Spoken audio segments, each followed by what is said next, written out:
Welcome to this introduction on simple random sampling. This is a fundamental concept in statistics that ensures fairness and accuracy in research.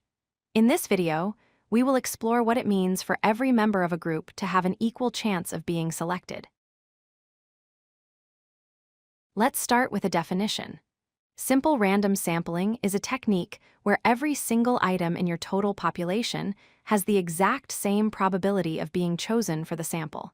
It is the purest form of probability sampling. The best way to visualize this is the lottery analogy. Imagine writing everyone's name on a slip of paper, putting them all in a large bowl, and mixing them thoroughly.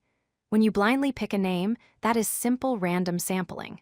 No looking, no choosing favorites. Mathematically, this is expressed as p equals 1 divided by n here. Capital N represents the total population size. If you have a population of 100 people, every person has a 1 in 100 chance of being picked. This uniformity is the golden rule of this method. Why do statisticians love this method? First, it removes bias. The researcher cannot accidentally or intentionally pick people who support their hypothesis. Second, it creates a sample that is highly representative of the larger group, capturing its diversity. Performing this method involves 3 clear steps. 1. Define your population and create a complete list, known as a sampling frame. 2. Assign a unique number to every member. And 3. Use a random number generator or a table of random numbers to pick the specific IDs for your sample. Let's look at an example. Suppose a school wants to survey student satisfaction. The population is 1,000 students. We need a sample of 50. We would assign every student an ID from 1 to 1,000 and then let a computer randomly generate 50 numbers. Those 50 students form our sample. The advantages are significant. It is easy to understand and explain to others.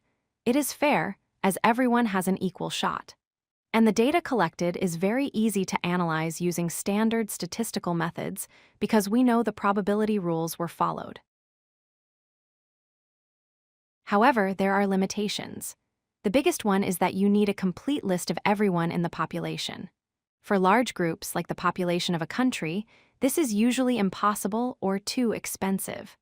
Also, by pure chance, you could still end up with a sample that isn't perfectly representative, although this is rare with large samples. To summarize, simple random sampling guarantees equal probability for all members. It effectively removes researcher bias, but it requires a complete list of the population to work correctly. Thank you for watching this overview of one of the most important tools in statistics.